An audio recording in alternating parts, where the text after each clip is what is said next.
এই দেশটার জন্য যেই মানুষটা স্বামী সন্তান হারা হওয়ার পর আপোষ করেন নাই, বেগম খালেদা জিয়া, মৃত্যুর সাথে তিনি পাঞ্জা লড়ছেন। যে কোনো সময় হয়তো কোনো একটা খারাপ খবরের জন্য আমাদেরকে অপেক্ষা করতে হবে।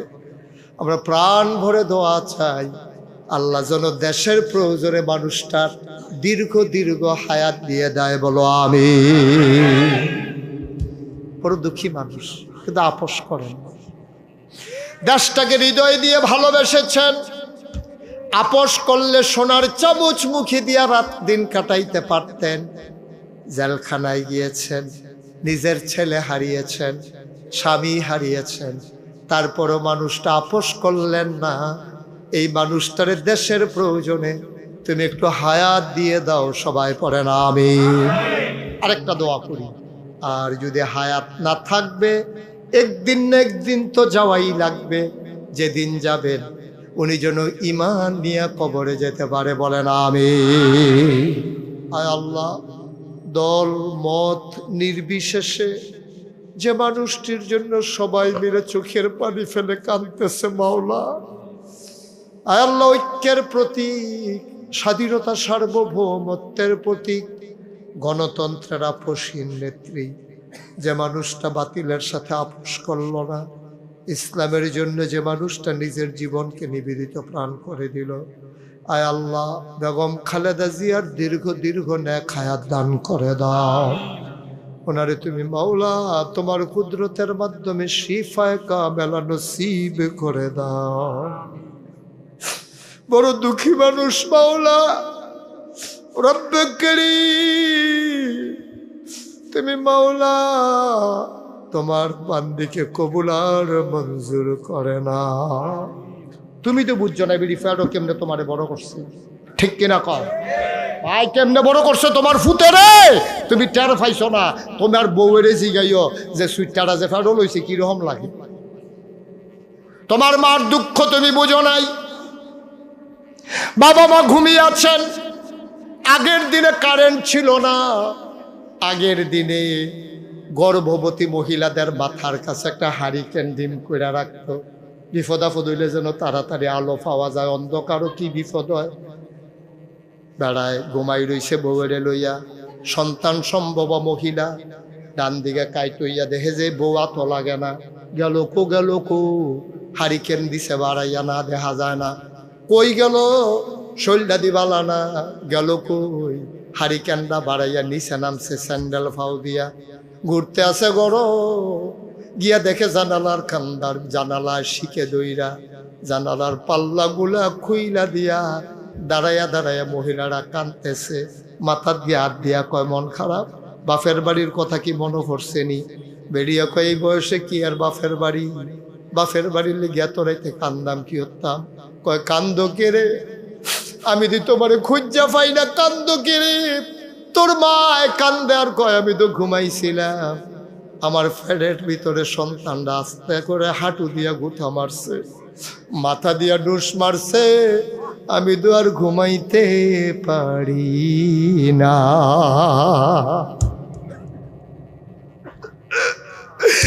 অমতলবের মুসলমান, মুশতাক ফয়েজি যদি কোনোদিন আর না আসে, কোনোদিন যদি তোমাদেরকে না ডাকে, মনে রাখবা আমি এসেছিলাম, মনে রাখবা কথা কয়টা বলে গেলাম। মাইনা মাইনা চইল রে ভাই, একদিন যেদিন তুমি মরে যাবা, মসজিদের মিনার থেকে ঘোষণা আসবে মানুষটা নাই, কাফন পরাইয়া সবাই মিলে জানাজা দিয়া যখন দাফন করে দেবে মাটির কবরে, সবাই দেখবে মাটির কবর। কথাগুলা আমল কইরা কবরে যাইও, তুমি কবরে গিয়া দেখবা মাটির কবর মাটি নাই, মাটির কবর জান্নাতের টুকরা হয়ে গেছে। এমন একটা জিন্দেগি আমরা চাই নাকি চাই না? সবাই মিলে এমন একটা জিন্দেগি চাই। আমি জানি না এই প্যান্ডেলটার ভিতরে কার মা নাই, আমি জানি না এই প্যান্ডেলটার ভিতরে কার আব্বা নাই, তবে আমি এতটুকুন জানি, আমার আব্বা 11 বছর বয়সে, আমার যখন 11 বছর বয়স আমার আব্বা ইন্তেকাল করেছেন। খুব যখন বাবার কথা মনে করে নিকশ কালো অন্ধকারে মোবাইল টিপে টিপে বাবার কবরের কাছে যাই, চুপটি করে মাথার কাছে বসে বসে বাবার সাথে গুনগুন করে কথা কই, গাল বেয়ে বেয়ে টপ টপ করে পানি পড়ে। বাবারে ডেকে ডেকে জিজ্ঞেস করি, বাবা ও বাবা, বাংলাদেশে শীত শুরু হয়ে গেছে, কবরে তুমি কি গায়ে দিয়া ঘুমাও? দুনিয়ায় থাকতে না তোমার শীত লাগতো আব্বা, তুমি এখন কেমনে ঘুমাও? 3টা মার্কিন কাপড় নিশ্চয়ই পচে গেছে, মাটির সাথে লাগে। আব্বা তুমি কেমনে ঘুমাও? জান্নাতি কম্বল টম্বল আল্লাহ দিছে নাকি? আমি কত কথা কই, আমার আব্বা কথার জবাব দেয় না। আমি বলি, বাবা আমি যখন মাহফিলে যাই মানুষ জানতে চায় আমি কি খাবার পছন্দ করি, পছন্দের খাবার মানুষ রান্না করে। ও বাবা, তোমার ছেলে পছন্দের খাবার খায়, যে ওই কবরের ভিতরে তুমি কি খাও বাবা? আমি গুনগুন করে বাবার পাশে বসে বসে কথা কই। সময় গড়িয়ে যায়, রাতের পাখিগুলো ডেকে উঠে, আমার সময় যায়, আমার উঠার কথা আমি ভুলে যাই, কানতে কানতে বিছানায় যাই, ঘুমাইতে পারি না। নারায়ণপুরের মুসলমান, এমন আব্বা যারা কবরে শুয়াইছ, এমন আম্মা যারা কবরে শুয়াইছ।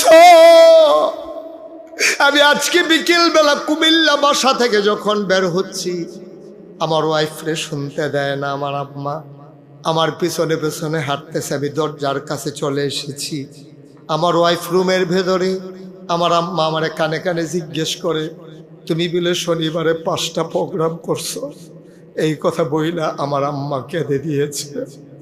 তোমার না বলছে একটার বেশি প্রোগ্রাম করবা না, শনিবারে বলে তুমি 5টা মাহফিলে গেছো, দিনে মিলে করছো 3টা, মাগরিবের পরে রাতে মিলাইয়া নাকি 5টা প্রোগ্রাম করছো।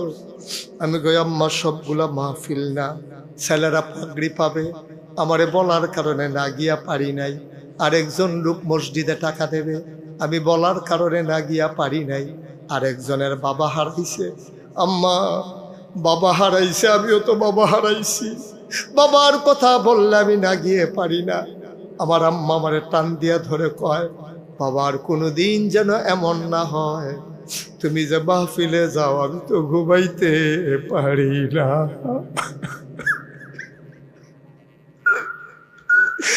তুমি ঘুমাইতে যাও, আমি যখন ঘুমাইতে যাই আমি বউমারে জিজ্ঞেস করি মুস্তাক আসছে নাকি, যতক্ষণ তোমার আসার খবর না পাই আমি এপাশ উপাস করে ঘুমাইতে পারি না। আমি বললাম, আম্মা তুমি তো একদিন থাকবা না গো আম্মা, সেদিন আমার জন্য না ঘুমাইয়া কে নির্ঘুম রাত কাটাবে গো আম্মা। মোহাম্মদ ইবনে আপনারা বোধহয় আমার ওয়াজের নিয়ম কানুন সম্পর্কে খুব বেশি ধারণা নাই। মঞ্চে উঠতে যারা কথা কয় না, আমি তারারে নামাইয়া নিচের তো কই না অনেক মাহফিলও তুলছি। মানে আপনারা কি থাকবেন না, নাইন যাবেন না, এটা আপনাদের না কেমনে থাকবেন, এটা তো আওয়াজের উপরে না নির্ভর করব। তো নবীজির নাম ছিল মোহাম্মদ ইবনে কইছে ডরে মানি যাওয়ার লাগে, এই ডরে কইছে না, ওইটা কইল না, ওই হ্যাঁ মোহাম্মদ ইবনে, এই মাশাআল্লাহ অনেক সুন্দর হয়েছে। এভাবে আওয়াজ দিবেন, পাশে বসে থাকলে চুপ করে থাকা লাগবে এমন না, যেখানে আমি যেটা বলি আওয়াজ করে জবাব দিয়ে হুজুরের সামনে আসে, আপনাকে সাব্যস্ত লোক আমার সিসি দিয়ে দিয়েছেন কিনতে না। মারহাবা কর। নবীর বয়স এখন পরিপূর্ণ 40। সুবহানাল্লাহ কর। এটা তোমাকে ফিক্স করে দিয়ে বসে যেতে হবে, বাবা এই যে ইউটিউবার এটা আর উঠবা না তুমি, ঠিক আছে? হেতেও নতুন, ঠিক আছে, আমিন কর। তাইলে কি বললাম, জিবরাইল আল্লাহর এক ফেরেশতা এসে কয়, মোহাম্মদ নবীর নাম শুনলে কি পড়তে হয়? দুই একবার না বারবার, দুই একদিন না প্রতিদিন, দুই এক সপ্তাহ না প্রতি সপ্তাহ, দুই এক মাস না 12 মাস, দুই এক বছর না সারা জীবন আমরা পড়ব সাল্লাল্লাহু আলাইহি ওয়াসাল্লাম। আল্লাহর ফেরেশতা জিবরাইল আলাইহিস সালাম এসে কয়, মুহাম্মদ আপনি আজকে থেকে মুহাম্মদ ইবনে আব্দুল্লাহ না, আজকে থেকে আপনার পরিচয় মুহাম্মাদুর রাসূলুল্লাহ।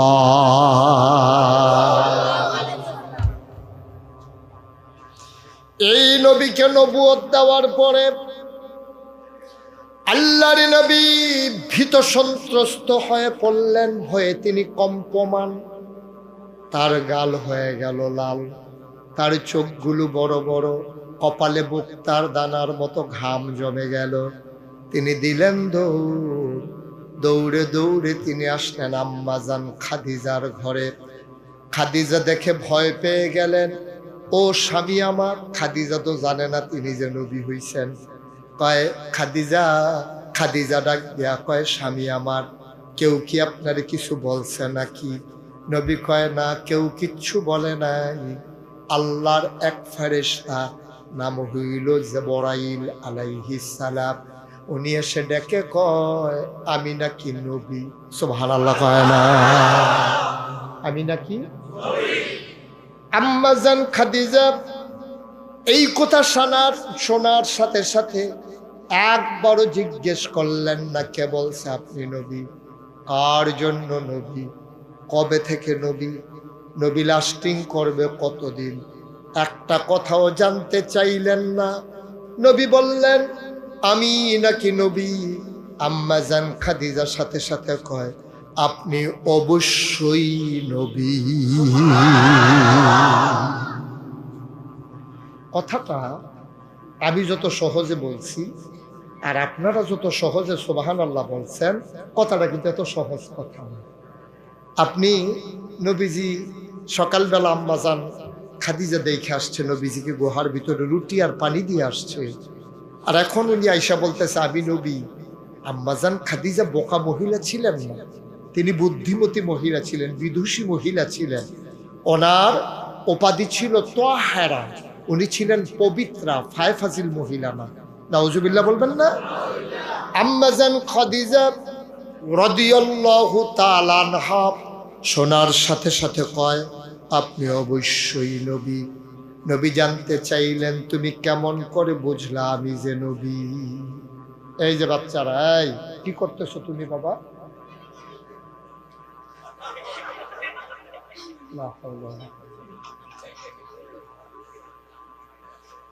ছেলে কত বড় বেয়াদব, এটা বাইরে থেকে বলছো না তুমি বলছো?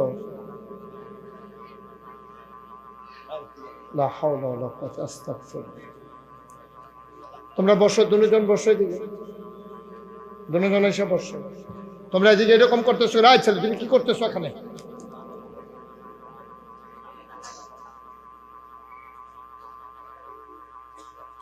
ছোট মানুষ তো ওরা বুঝে না, তো ওরা তো ওয়াজ বুঝবে না, বিরক্ত করবে। হ্যাঁ, আপনি একটু খেয়াল রাখেন। হ্যাঁ ঠিক আছে, থাক, মাইরেন না, থাক, না না থাক, একটু লাড়া দিয়া বসানো না, উনি বুঝেনি। ফেস ঘন ঘন হইলে একটু লাড়া দিয়া দেওয়ান লাগে, আলগা আলগা করে দিলে সোফাটা ভালো হবে। থাক, হয়েছে হয়েছে, আর না আর লাগবে না, এখানটি ভালোই ওই হাতে কুদ্দুরা হইতে, ওই যে এই খড়ি কালারের ইয়ে থাকবে। নড়াচড়া করো না, খাওয়া দাওয়া বন্ধ, পরে খাইবার সময় দেওয়া হয়। আমিন কর। দেখছেন, কথার ভিতরে বাধা পড়লে কিন্তু সমস্যা, কোনো বাধা যেন না পড়ে, খুব খেয়াল। আমিন কর। ছেলে এদিকে ঘুরে বসো, আমার দিকে, ওদিকে তাকাবা না, শুধু আমার দিকে তাকাই থাকো। মারহাবা কর। নবীজি বললেন, আমি নাকি নবী। আম্মাজান খাদিজা বললেন, অবশ্যই আপনি দেখি যেমন তেমন কথা মনে করছেন। আম্মাজান খাদিজা নবী কারে কয় জানতেন না, বিষয়টা এমন না, কিন্তু জানার পরেও সাথে সাথে স্বীকার করে না, এটা চারটিখানি কথা না। আম্মাজান খাদিজা আমার নবীজিরে কি চিনতেন না? চিনতেন না? 15 বছর তিনি একসাথে সংসার করেছেন। আম্মাজান খাদিজার বয়স যখন 40, আমার নবীর বয়স তখন 25।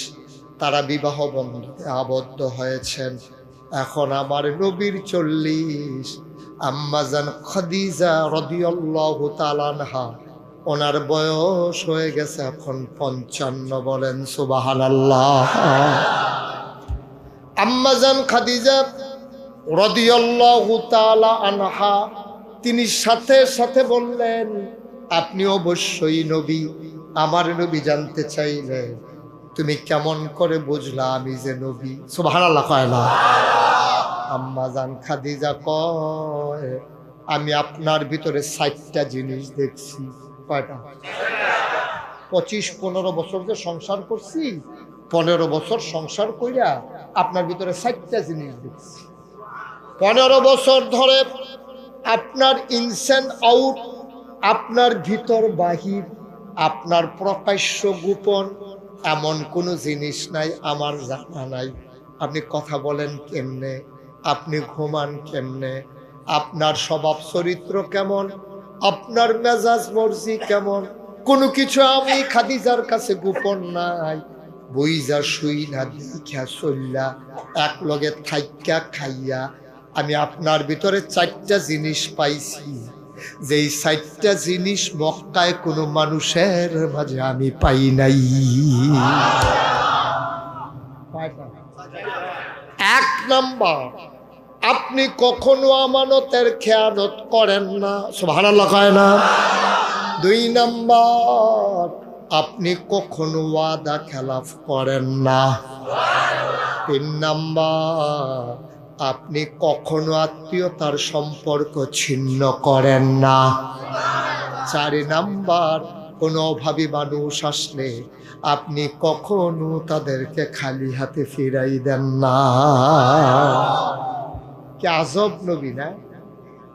কোন জমানায় যখন মানুষগুলো বর্বর, অসভ্য, জাহেল, মূর্খ, তখন আম্মাজান খাদিজা ওনার আপন স্ত্রী 15 বছর সংসার করে রায় দিচ্ছে, প্ররোচিত হয় না, স্বামীর পক্ষ নিয়ে না, একেবারে নিরপেক্ষভাবে তিনি স্বামীর চরিত্র বর্ণনা করছেন যে আমি দেখেছি আপনি আমানতের খেয়ানত করেন না, আপনি ওয়াদা খেলাফ করেন না, আত্মীয়তার সম্পর্ক ছিন্ন করেন না, আপনি অভাবী মানুষকে কখনো খালি ফিরাই দেন না। সুবহানাল্লাহ বলবেন না?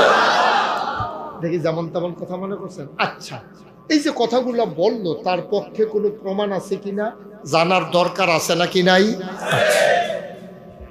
তাফসীর ইবনে কাসির জগৎ বিখ্যাত একটা তাফসীর, এই তাফসীরটা লিখেছেন তাফসীর ইবনে কাসির দামেশকি রহমাতুল্লাহ আলাইহি। উনি তার তাফসীরের ভেতরে রেয়ার একটা হাদিস এনেছেন, আমি কোথাও এই হাদিসটা আর পাই নাই। উনি তাফসীর ইবনে কাসিরের ভেতরে ইবনে কাসির দামেশকি রহমাতুল্লাহ আলাইহি বলেন, একদিন নবী বসে আছেন মরুভূমির মাঝে, অনেক সাহাবারা চতুর্পার্শ্বে বসা। ওই সাহাবা তিনি ছিলেন বেদুইন, বদু, তিনি ছিলেন গ্রামের অধিবাসী।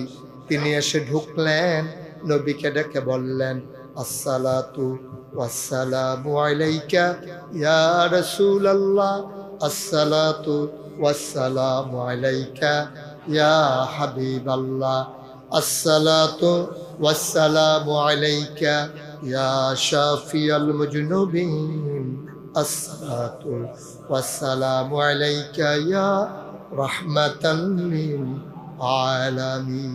সুবহানাল্লাহ বলবেন না? ওই গ্রামের মানুষটা আল্লাহর রাসূলের সাহাবা, তিনি এসে বললেন, ও নবী আমার, আপনাকে সালাম। নবী বললেন, ওয়ালাইকুমুস সালাম। কেন এসেছো বাবা? কয়, হুজুর আপনি বোধহয় আমাকে চিনতে পারেন নাই, আমি বেদুইন মানুষ, দূর গ্রামে থাকি, একেবারে অজপাড়াগে নিবৃত পল্লীতে আমার বাড়ি। ও নবী, আপনাকে বলতে পারি নাই, আপনি তো আমাদের রুহানি পিতা।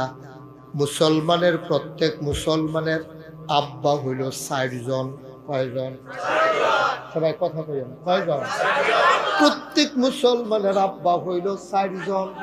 একজন হইল আদি পিতা আদম, 2 নম্বরে জাতির পিতা ইব্রাহিম। সুবহানাল্লাহ কয় না? আমরারে কত বেড়াইতেন নাম মুখস্থ করাইতো চাইছে, জাতির পিতা হিসাবে কত মানুষের নাম আমরারে মুখস্থ করাইতো চাইছে, আমরার ফলাফাইলে ঢুক গিলতো চাইছে, বমি হইয়া বারুই জায়গা। পৃথিবীতে 800 কোটি মানুষ, 200 কোটি মুসলমান, আর বাংলাদেশে 18 কোটি মানুষের মাঝে শতকরা 92 জন লোক মুসলমান। টাকনাফ থেকে তেতুলিয়া, রূপসা থেকে পাথুরিয়া, সুন্দরবন থেকে বান্দরবন, এই 18 কোটি মানুষের মাঝে শতকরা 92 জন লোক মুসলমান সহ গোটা পৃথিবীর 200 কোটি মানুষ জানিয়ে দিয়েছে মুসলমান কাউকে জাতির পিতা মানে না, মুসলমানের জাতির পিতা ইব্রাহিম। ঠিক কিনা? ইব্রাহিম ছাড়া আমরা আর কাউকে জাতির পিতা মানি না। উনি কি মানে নাকি? মানে ওই নিচের ফেলছে আমরা জাতির পিতা মানি ইব্রাহিম। সুবহানাল্লাহ কয় না? তাহলে মুসলমানের আব্বা কয়জন? 1 নম্বর। বাচ্চাগুলো কার? এত ছোট বাচ্চা স্টেজে না বসাইছেন কেন? জাতির পিতা 1 নম্বরে আদি পিতা আদম, 2 নম্বরে জাতির পিতা ইব্রাহিম, 3 নম্বরে রূহানি পিতা নবী মুহাম্মদুর রাসূলুল্লাহ সাল্লাল্লাহু আলাইহি ওয়াসাল্লাম, 4 নম্বরে যার যার আব্বা তার। জহির ভাই তো জহির ভাই, আমারটা যার যার আব্বা তার, আপনারটা আপনার জন্মদিন। Yes, thank you. হ্যাঁ, মারহাবা কর। তাহলে আব্বা হইল কয়জন? কয়জন? আমাদের 4 আব্বা। সুবহানাল্লাহ কইতেন না? তাইলে নবীজির কাছে কথা মনে আছে নাকি? ওই বেদুইন গ্রামের সাহাবা নবীজির কাছে আইসা কয়, নবী আমার, আপনি তো আমার রূহানি, তাইলে আমার মেয়ে তো আপনার নাতনি। হ ঠিকই আছে। আপনি যদি রূহানি পিতা হন, আমার মেয়ে যদি আপনার নাতনি হয়, খুশির খবর আছে। গত কয়েকদিন আগে একজন ভালো ছেলে পাইলাম। ছেলেটা মাশাআল্লাহ নামাজি, ছেলেটা দেখতে শুনতে সুন্দর, যুদ্ধের ময়দানে অবস্থান করে, জামাত ছাড়ে না, সুদের কারবারের সাথে এই ছেলে জড়িত না। আমল আখলাক ভালো পাইয়া আপনার নাতিনকে ওই ছেলের সাথে বিবাহ বন্ধনে আবদ্ধ করে দিয়েছি। কি বললো সাহাব? মোবাইলটা একটু পকেটে ঢুকান। আপনি তো এটা ধরে রাখলে মন দিয়া ওয়াজ শুনতে পারবেন না। এটা ওয়াজ ইউটিউবে অনেক ওয়াজ আছে, আপনি কয়টা শুনবেন? ইউটিউবের ভিতরে হাজার হাজার ওয়াজ। আমার এই ইউটিউবে আপনারা যে আমার এখানে সবাই আছেন, আমার এই ছেলে বসো বাবা, উঠো না। ইউটিউবে আমার ওয়াজ শুনছেন কে কে? একটু দেখে হাত তোলেন তো। ও আমি ছাড়া সবাই শুনছে। হ্যাঁ, হাত নামো। মাশাআল্লাহ, মারহাবা কর। এই জহির ভাই, ওনাদেরকে কি বসানোর কোনো ব্যবস্থা করেন যায় না? আপনি বসেন না কেন? না না, অনেকে আছে কোনের লেগে বইতে পারে না। সবাই বইয়া রয়েছে, আপনি কেটে দিয়েছেন কি কেন? দেহায় মাহফিল আইছে, বুঝলাম। তাড়াতাড়ি বসেন। তারা মনে করছে কতক্ষণের ভিতরে আমি বাইক ছেড়ে দিতে আছি, কয় ঘন্টা যে যাইবো এটা কথা খেয়াল করে পারা যেত না। এমন আছে ফজরের আজানও দিতে পারে। আজ হ্যাঁ, নাইয়া বেড়াইয়া সিফা দিয়া লাইছে, ফজরের আজান দিলে দিয়া লাগবে। কোন জানে কথার কথা। সবাই বসে পড়েন, একজন লোক দাঁড়াই থেকেন না, বসেন সবাই। জি, আরে তো আপনি তো একটু সাইডে বসা দরকার ছিল বাবা। কতক্ষণ হয়েছে মাহফিল শুরু হয়েছে? দেন অনেক বনব্বী মানুষ একটু জায়গা দিয়ে। না, মাগরিবের পরে যে আসছে ওই অজুর একটা ওইটা দিয়ে আসার নামাজ পড়ছে। ও বয়স্ক মানুষ, আমরা তো এই বয়সে মাহফিলও যাইতাম ফারাম নাকি। যাও কোন সাইডে আবার আইব ইনশাল্লাহ। আমিন বলো। বাচ্চাগুলো শোনেন এখান থেকে, ছেলেগুলোর এখানে স্টেজের ভিতরে এত ছোট বাচ্চা স্টেজে আনে কেউ? এটা কি মুরব্বীদের সামনে এনে বাচ্চা কটা বয় দিচ্ছেন ভিতরে দিয়া? তাইলেই দিবেন নাকি আপনার? আপনাদের এখানে একটা শৃঙ্খলা থাকবে না? ওয়াজটা শুরু করতাম মানে এগুলো একটা চিনলাম দেয়, এগুলো একটা লড়ে, তো ওয়াজ করবো কেমন আমি? হুজুরে খেয়াল দেখতে আমিন কন, জোরে কন। এটা একটা শৃঙ্খলা, তাদেরকে তো আদব কায়দা শিখানো দরকার। এত ছোট ছোট বাচ্চা মুরব্বীদের পাশে বসলে কয়দিন পরে দেখি আপনার কান দুইটা লাগবে। মারহাবা কন, জোরে কন, আর জোরে। তো যেই কথাটা বলতেছিলাম, সাহাবা কয়, ইয়া রাসূলুল্লাহ, আপনি যদি আমাদের রুহানি আব্বা হন, তা আমার মেয়ে তো আপনার নাতনি, ভালো একটা জামাই পাইছি, বিয়ে দিয়ে দিছি। ভাই, জামাইয়ের বর্ণনা কি দিছে আপনি শুনেন নাই? জামাইয়ের ব্যাপারে বলেছে নামাজি, সুবহানাল্লাহ কয় না? জামাইয়ের ব্যাপারে বলেছে যুদ্ধে অংশগ্রহণ করে, জামার ব্যাপারে বলেছে কোনো নেশা নাই, জামাইয়ের ব্যাপারে বলেছে দেখতে শুনতে মাশাআল্লাহ সুন্দর। আর আমরা যখন মেয়ের বিয়ে দিতে চাই, আমরা এক নম্বরে জিজ্ঞেস করি মেয়ের জামাইয়ের কামাই রোজগার কেমন। না, আপনি হাদিস শরীফে এসেছে 4টা জিনিস দেখা মাইয়ারে বিয়ে দিবেন, অথবা মেয়ে বিয়ে করাইবেন 4টা জিনিস দেখা। আপনার ফুদ বিয়ের উপযুক্ত হয়েছে, আপনি বিয়ে করাইতে চান, 4টা জিনিস দেখবেন।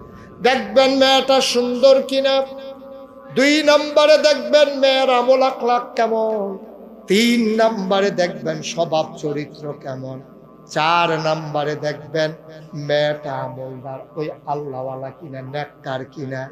যদি এইগুলা পাণ্ডবীজি হয়, সবগুলা দেখার পরে বংশমর্যাদা কেমন, সবগুলা দেখার পরে গুরুত্ব দিবা।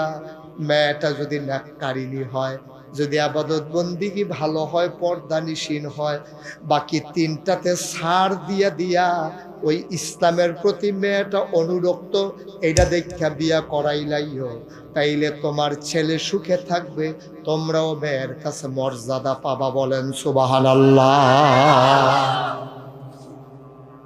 আমরা যা দেখি তা দেখা উচিত না।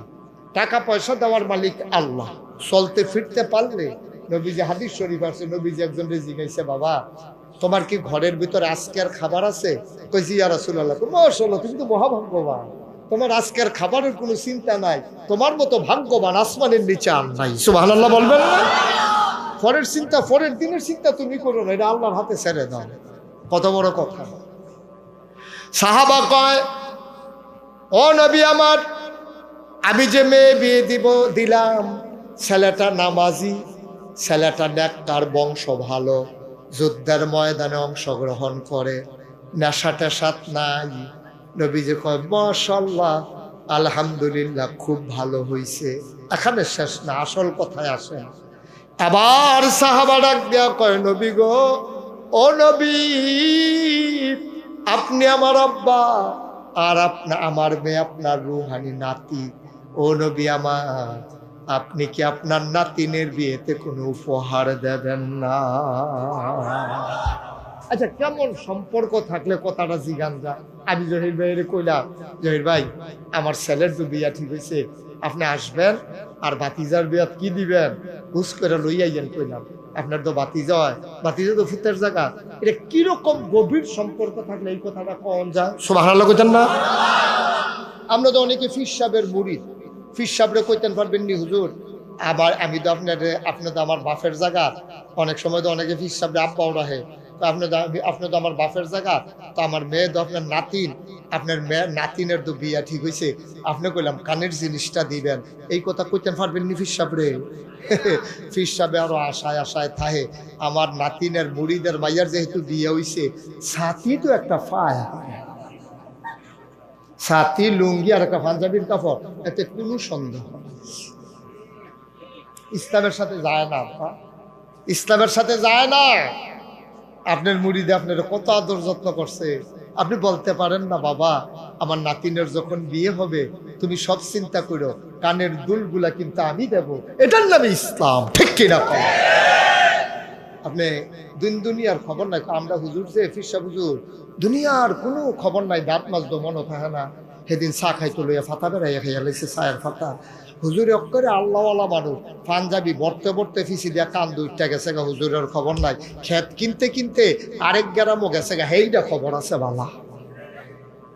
ঠিক কিনা কও? ফিরসা হুজুরের জমিন কিনতে কিনতে নারায়ণপুর না, নারায়ণপুর গ্রাম ছিল, পাশের গ্রামের নাম কোন তাড়াতাড়ি? আশিনপুর। কয় নারায়ণপুরের জমিন শেষ করিয়া ওখান আশিনপুর ঢুকিয়া গেছে গা খেত কিনতে কিনতে। আমার ফিরসাবে এইটা বুঝে বালা, চায়ের লগে ফাতা খাইয়া লাই, আপনার দিন দুনিয়ার খবর নাই। তো তোমার যদি দিন দুনিয়ার খবর না থাকে তাহলে খেত কিনতে কিনতে আশিনপুর যাওয়ার লাগবে, হেইটা বুঝতে। ঠিক কিনা কও? এইটা বুঝা। আল্লাহর নবী ডাক দেয়া কয়, ঠিকই তো বলেছ, তোমার মেয়ে তো আমার নাতিন, একটা কিচ্ছু তো দেওয়া দরকার। নবী পকেটে হাত ঢোকালেন, পুরাটা পকেট খালি, চোখে পানি চলে আসলো। এমন লজ্জা পেলেন নবী। সামাইলে তিরমিজি একটা হাদিসের কিতাব আছে, ওই কিতাবের ভিতরে এসেছে এত নবীর এত লজ্জা ছিল, কুমারী মেয়েরা যেমন লজ্জাশীলা, আমার নবীর তার চাইতে লজ্জা ছিল বেশি। বলেন সুবহানাল্লাহ। যেই মেয়েটা কেউ দেখে নাই, কোন পুরুষের ছোঁয়া লাগে নাই, কোন পুরুষ তারে দেখে নাই, যেই মেয়েটা সুন্দরী সুরসী কুমারী যুবতী, যেই মেয়েটা কারো সাথে এখনো বেপরদা হয় নাই, ওই মেয়েটারে যখন বিয়ের জন্য দেখতে আসে, মেয়েটা লজ্জায় মাথা নোয়াইতে নোয়াইতে, মাথার ঘুমটার কাপড় টানতে টানতে চেহারাই আর দেখা যায় না। নবী ছিলেন এর চাইতে আরো লজ্জাশীলা, নবী ছিলেন অত্যন্ত লজ্জাশীল মানুষ। আল্লাহর নবী লজ্জা পেয়ে গেলেন, চেহারা মুবারক লাল হয়ে গেল, চোখের কোনায় পানি জমে গেল। আহারে, আমার নাতনির বিয়েতে আমি কিচ্ছু দেব, আমার পকেটে কিচ্ছু নাই। নবী লজ্জায় মাথা নিচু করে ফেললেন। ডাক দেয়া কয়, বাবা, ও বাবা, লজ্জার কথা এমন নবী তোমার, তোমার মেয়ের বিয়েতে যদি একটু উপহার দেব এমন কিচ্ছু আমার কাছে নাই। তবে থাক, মন খারাপ কইরো না, আগামীকাল সকালবেলা আমার ঘরে আইসো, আসার সময় ছোট্ট একটা শিশি নিয়ে আইসো আর একটা কাঠি নিয়ে আইসো, দেখি তোমারে কোনো উপহার দেওয়া যায় কিনা মেয়ের বিয়েতে। শোনো শোনো শোনো, আমি যদি ঘুমাই থাকি, ভেতর থেকে যদি দরজা বন্ধ থাকে, কেউ তো আমারে ডাকে না, তোমারে অনুমতি দিয়ে রাখলাম অগ্রিম। দরজা বন্ধ থাকলে শিকল ধরে একটা নাড়া দেবা, তখন বুঝবো তুমি আসবা, এটা তোমার আর আমার গোপন সংকেত। ধরে নাড়া দেবা, আমি দরজা খুলে দেব, আমার তুমি লজ্জা পাওয়ার দরকার নাই। পরের দিন সাহাবা আসলেন, এসে দেখলেন দরজা বন্ধ, শিকল ধরে নাড়া দিলেন, নবী দরজা খুলে দিলেন। মুচকি হেসে কয়, আহলান সাহলান মারহাবা, মোস্ট ওয়েলকাম, আমার ঘরে তোমাকে স্বাগত।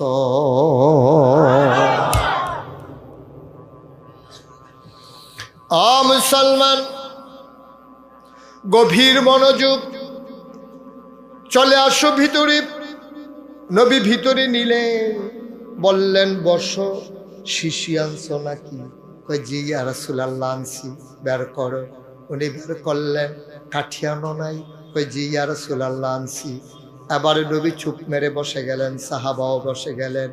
নবী পাঞ্জাবির হাতটা উপরে উঠাইলেন, দুটা হাত কনুই পর্যন্ত উঠাইয়া এবার হাতটারে শক্ত করে এমনি কচলাইতে শুরু করলেন। এক হাতে আর এক হাতের উপর এমনি কচলায়, কচলাতে কচলাতে হাতটা লাল হয়ে গেল, পশমের গোড়ায় গোড়ায় মুক্তার দানার মতো ঘাম জমে গেল। কচলাইতে কচলাইতে যখন ঘাম জমে গেল, নবী হাতটা এমন করে বাঁকা করলেন, বললেন কনুইর কাছে একটু শিশিটা ধরো। এখন ঘামগুলা বেয়ে বেয়ে বেয়ে কনুই দিয়া শিশির ভিতরে পড়ে, অর্ধেকটা শিশির ভরে গেল ডান হাতে। এবার বললেন বাম হাতে ধরো, ঘামগুলো এসে শিশিটা ভরে গেল। নবী মুখটা বন্ধ করে কাঠিটা দিয়া পেঁচাইয়া সাহাবারে ডেকে কয়, আমি তোমার গরিব নবী, দামি কোনো উপহার দিতে পারলাম না, তোমার মেয়ের বিয়েতে এইটাই আমার উপহার।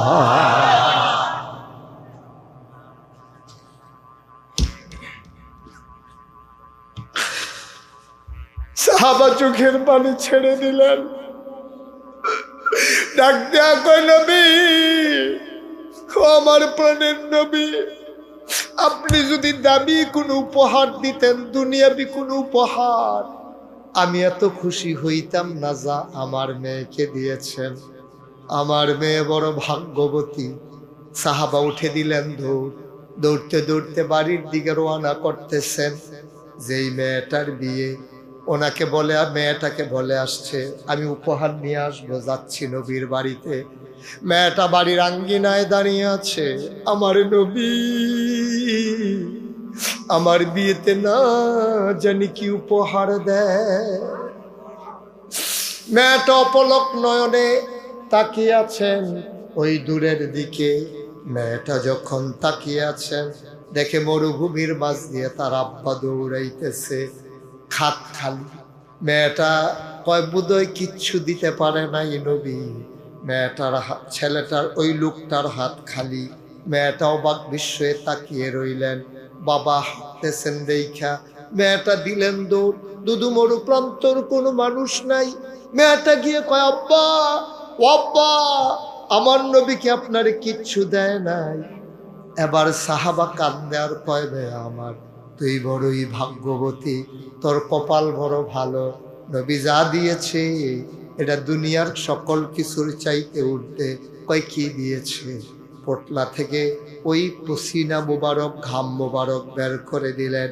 এবার নবীর সাহাবা যখন বের করে দিলেন, চতুর্দিকটা সুগন্ধে ভরে গেল। মেয়েটা খপ করে আতরের শিশিটা হাতে নিলেন, ডাক দিয়া কয়, আব্বা, ও আব্বা, দুনিয়ার অর্ধেকটা যদি আমার নবীজি লিখে দিত, আমি এত খুশি হইতাম না। নবী তার পসিনা মুবারক, ঘাম মুবারক আমার বিয়েতে উপহার দিয়েছে। আমার মতো ভাগ্যবতী আর কেউ নাই। মেয়েটা একটু আতর হাতে নিলেন, নবীর ঘাম মুবারক হাতে নিলেন, দুই হাতে লাগাইয়া মুখে চোখে বুকে লাগালেন। মেয়েটার আতরটা যত্ন করে রেখে দিলেন। ঈদ যখন আসতো, বিয়ে যখন হতো, তখন এটা ব্যবহার করতেন। আর গোটা মদিনার মানুষগুলো ওই মেয়ের ব্যবহার করা আতরের গন্ধ পাইতে। একটু কমাই দেন, বাড়াইছেন কেন? আপনাকে তো বলছিলাম যে আর বাড়াইয়েন, কথা শুনেন না কেন? ওয়াজ তো আমি করতেছি, আমি বুঝি মাইকটা কেমন হলে ভালো। ওই যে একটা শীষ দেয়, নয়েজটা বন্ধ করবেন। বন্ধনা আমার, ভাইরা আমার, যখন ঈদ আসতো সকালবেলা, মেয়েটা সন্দুকের ভিতর থেকে পেঁচানো আতরটা বের করতেন। এক ফোঁটা হাতে নিয়ে যখন গায়ে মাখতেন, মুখে মাখতেন, গন্ধটা চলে যেত পুরা মদিনায়। সবাই দৌড়ে দৌড়ে আসতো। এত দামি পারফিউম কে ব্যবহার করে? এত সুগন্ধি আতর কে ব্যবহার করে? চতুর্দিক থেকে দৌড়াতে দৌড়াতে ওই গরিবের বাড়িতে এসে পাইতো, এখানেই তো গন্ধটা। এসে ডাক দিতেন, ভাই, আপনি এত দামি আতর পাইছেন কই? কয়, ভাই, এই আতর আমার না, আমার মেয়ের। কয়, কই পাইছেন? কয়, আমার নবীজি আমার মেয়ের বিয়েতে উপহার দিছেন। সবাই মিলে কয়, এখন থেকে এই বাড়ির আর অন্য নাম নাই, এই বাড়ির নাম এখন থেকে হয়ে গেল সুগন্ধি বাড়ি।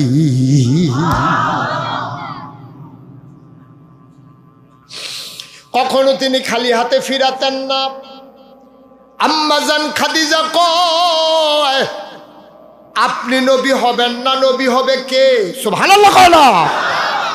আমি আপনার মাঝে এই গুণগুলো দেখেছি, কথা মনে আছে নাকি? আপনি কখনো আমানতের খেয়ানত করেন না, আপনি কখনো ওয়াদা খেলাফ করেন না, আপনি কখনো আত্মীয়তার সম্পর্ক ছিন্ন করেন না।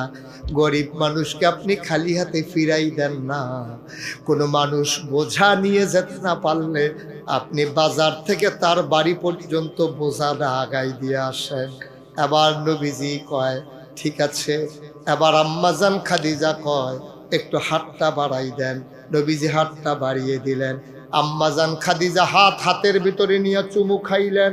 মুচকি হেসে কয়, আপনি যদি নবী হবেন, প্রথম অনুসারী, আপনাকে নবী স্বীকার করে নেওয়া প্রথম মানুষটা হইলাম আমি খাদিজা।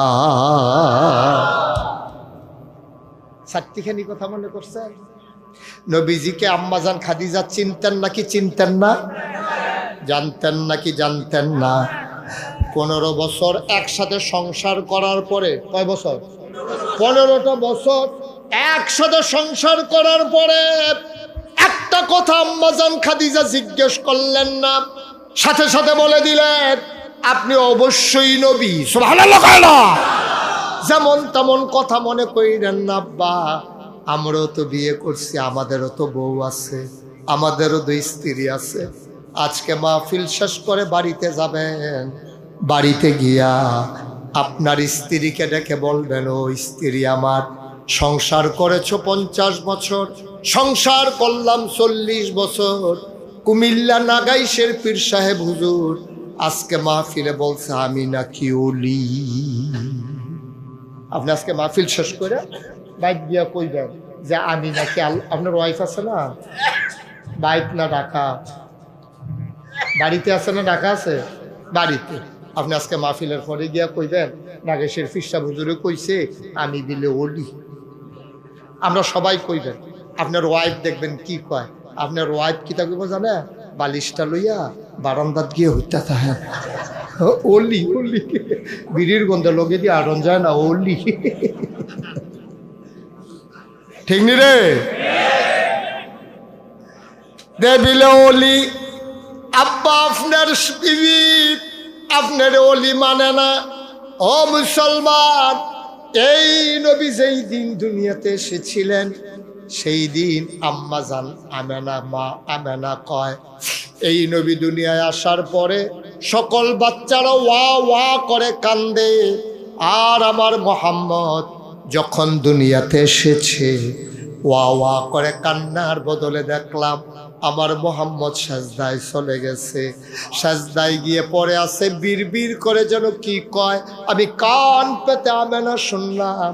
আমার মুহাম্মদ কয়, উম্মতি ইয়া উম্মতি ইয়া উম্মতি। কত মায়া উম্মতের জন্য, সুবহানাল্লাহ বলবেন না? এই নবী করিম সাল্লাল্লাহু আলাইহি ওয়াসাল্লাম তিনি চান আমরা যেন জান্নাতে চলে যাই। আমার আল্লাহ চায় আমরা যেন জান্নাতে চলে যাই। এখন আমরা যাইতে চাই নাকি চাই না? জান্নাতে যেতে চান কে কে দেখি হাত তুলেন তো। মাশাআল্লাহ, দাঁড়ানে যাইছে যারা তারাও যাইতে চায়। তারা লেগে তো দাঁড়াই বেশি। আমি কই বয় না কিরে, বয় না কিরে, উঠতে আবার কম্মালা যাইব, তারা খেরাতে দৌড় দিয়া লাগবো জান্নাত। মারহাবা কন, জোরে কন মারহাবা। তাহলে আমরা সবাই জান্নাতে যেতে চাই। মাহফিলে ক্ষতি করেন না, একটু মনোযোগ দিয়ে এদিকে বসেন। এই জান্নাতে আমরা সবাই যেতে চাই ইনশাআল্লাহ। সবাই কোন আমিন। এবার আসেন, জান্নাতে যেতে হলে কি করা লাগবে? আমার নবীজি কি সুন্দর সুন্দর করে কথা কইছে। আল্লাহর নবী আবু হুরায়রা থেকে বর্ণিত, নবীর একজন আদরের সাহাবা। এই আবু হুরায়রা কয়, আমার নবীজি আমি নিজে শুনছি, একটা মজলিসের ভিতরে কিছু লোক বসা আছে। নবীজি জিজ্ঞেসে, এই তোমরা কি জান্নাতে যাইতে চাও? সবাই কয় জি যাইতে চাই। কয় সবাই যদি জান্নাতে যাইতে চাও তোমরা 6টা জিনিস আমার কাছে আমানত, আমার কাছ থেকে আমানত নাও। তোমরা 6টা জিনিস আমানত হিসাবে রক্ষা করবা, আর আমি নবীজি তোমাদের জান্নাতের আমানতদারি গ্রহণ করব। তোমরা 6টা জিনিস তোমরা যদি আমানত রক্ষা করতে পারো, কয়টা? কথা কেন কয়টা? 6টা জিনিস যদি তোমরা আমানত হিসেবে রক্ষা করতে পারো, তাহলে আমি নবী তোমাদের সাথে ওয়াদা করতেছি, আমি নবী তোমাদের জান্নাতকে আমার কাছে আমানত রাখো। কিয়ামতের ময়দানে আমার থেকে তোমরা জান্নাতরা বুঝা নিও। সুবহানাল্লাহ। কথাটার ওজন কম না বেশি? আপনি কি মনে করছেন? আপনি কেমন কথা মনে করছেন? কোরআনুল কারীমে সূরা তাওবা 111 নম্বর আয়াত। আল্লাহ কয় সবাই কোরআনে ঢোকার আগে বারদুদ শয়তান থেকে পানাহ চাই, যিনি রহমান যিনি রহিম, তার নামে চলেন। সবাই শুরু করি, সবাই পড়েন। আউযু বিল্লাহি মিনাশ শাইতানির রাজিম।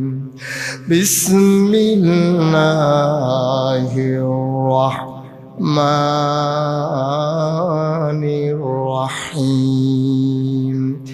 ইন্নাল্লাহা আশতারা মিনাল মুমিনিনা আনফুসাহুম ওয়া আমওয়ালাহুম বিআন্না লাহুমুল জান্নাহ। সুবহানাল্লাহ। কি মজার কথা, খেয়াল করে শুনে। প্রত্যেকদিন এখানে মাহফিল হয় না, সব মাহফিল এক মাহফিল মনে কইরেন না আব্বা। প্রতিদিন ওয়াজ শোনার সময় নাই আমাদের, আমরা ব্যস্ত মানুষ। কথা শুনবো একদিন, কাজে লাগাবো 12 মাস, ঠিক কিনা কর? প্রত্যেকদিন ওয়াজ গিয়ে বইয়া থাকলে আমল করবেন কুম্মালা? আমরা সবাই মিলে আজকে মন খুলে কথা শুনবো। আল্লাহ আমাদের কত এলেম দিছে আমাদেরকে, না? আমাদেরকে সব কিছুর এলেম দিছে, কিন্তু আমরা এই এলেমরে ইসলামের পক্ষে কাজে লাগাই না। আমরা এই এলেম কাজে লাগাই ইসলামের বিপক্ষে, ঠিক কিনা কর? কেমনে ওই আলেম ওলামারে টিটকারি মারণ যায়, কেমনে মস্কারা করণ যায়, কেমনে ভোট ছাড়া ক্ষমতা থাকুন যায়, দেখছেন না কয়দিন নাউজুবিল্লাহ না কেন? একবার ক্ষমতা পাই আর সারেন আঞ্জা দিয়া ধরে বইয়া রইছে। আল্লাহ কয় বেড়া, আল্লাহ সিনস্কারে কয় আল্লাহ হইল তিনি ধরে ধরে ধরে না, ধরলে আল্লাহ। আপনি কি কম চেষ্টা করছেন? সরকারি বাহিনী পুলিশ নিজের ক্যাডার বানাই ফেলছেন। আপনি কি কম চেষ্টা করছেন? হেলিকপ্টার থেকে গুলি করছে, দলীয় ক্যাডার নামাই দিছেন। আল্লাহ কার কুদুর আগাও, আগাইতে আগাইতে আগাইতে আগাইতে যখন সীমা লঙ্ঘন করছেন, সবাই মিল্লা স্লোগান দিছে, দফা এক দাবি এক, পদত্যাগ পদত্যাগ। আল্লাহ কয় না, দফা এক দাবি এক, দেশ ত্যাগ দেশ ত্যাগ, ঠিক কিনা? একজন মানুষও, আমি মুশতাক ফৈজি বাংলাদেশেই তো ছিলাম, কোন নেতা, কোন কর্মী, কোন ইমাম, কোন পীর সাহেব, সাধারণ কোন মানুষ একজনেও কইছে না দেশ ছেড়ে যাই দন লাগবে। সবাই কইছে দফা এক দাবি এক, পদত্যাগ পদত্যাগ। আল্লাহ কয় পদত্যাগে হইতো না, পদত্যাগে পদত্যাগে হবে না, ফাপ বাতি হইয়া গেছে গা। পদত্যাগে হবে না, দফা এক দাবি এক, দেশ ত্যাগ দেশ ত্যাগ। আপনি আব্বা কল্পনাও করেন নাই কি কারবার ঘটছে। গাড়ি দিয়া যাইব এই সুযোগও নাই, আইটা যাইব এই সুযোগও নাই, বোরখা গিয়া গাও দিয়া যাইব এই সুযোগও নাই। হেলিকপ্টারে যাওয়া লাগছে, যাওয়ার আগে রান্না করা করম বাদ গুলো কপালে জুটে না। কি আল্লাহ, সাংঘাতিক আল্লাহ। আল্লাহর হিসাবে অন্যরকম। সুবহানাল্লাহ কয় না রে? সাংঘাতিক। যেই কথাটা বলতেছিলাম, গভীর মনোযোগ। আমরার এলেম কালাম ভালো, কিন্তু এটা আমরা কাজে লাগাই না আল্লাহর পক্ষে, এটা কাজে লাগায় শয়তানি করার লাগিয়া। এবারে মেল দরবার করে, কেমনে ফ্যাস লাগাইয়া টেহা খাওয়ান যায়, এবারে এই বুদ্ধি করে। এবারে দেখবেন কেমনে গুতা দিয়া চা খাইয়ালায়। এবারে টেহা পয়সা নাই, সারা জীবন দহনো বইয়া বইয়া চা খায়। কিতারে আর যদি আইতে শুনলাম তোরে কুদ্দুচ্ছায় ফদাইতে আছে, আপনি কিতা করছেন? আমার কি সহ্য হয়নি। তারে কইছি ফাড়াইলাম দেখবি, কয় চা খান, কয়ডার লাগিয়ে দো। বানাইয়া বানাইয়া মিশা কথা কই এক কাপ চা খাওয়ানোর লিগিয়া তুমি যে কুদ্দুচ্ছার আর সেদিন মারে লাগাই দিলা, কামটা ভালো হয়েছে। আসেনি রে কারবা? একটা কাপ চা, চা চা এক কাপ চা 5 টাকা। এটার লাগিয়ে আপনি আরেক বেটার নামে মিশা কথা বানাইয়া আসলে দেয়া হয়েছে না। চা খাওয়ার একটা লাইন করলে গোটে হালাই দুফো করো, এই ফুটুম ফুটুম করে বাইরে বাইরে না, ভিতরে তো খালি। তুমি এই যে কায়দা করে মিশাদা কথাটা কইলে আব্বা, তোমার আল্লাহ বুদ্ধি দিছে, আল্লাহ কিতা কইছে কোরআন শরীফ, তুমি তো শুনছো না? আল্লাহ কয় কুল হাল ইয়াস্তাবিল্লাযীনা ইয়ালামুনা ওয়াল্লাযীনা লা ইয়ালামুন। ও নবী আপনি বলে দেন, যারা জানে যারা জানে না দুই দল তো সমান না।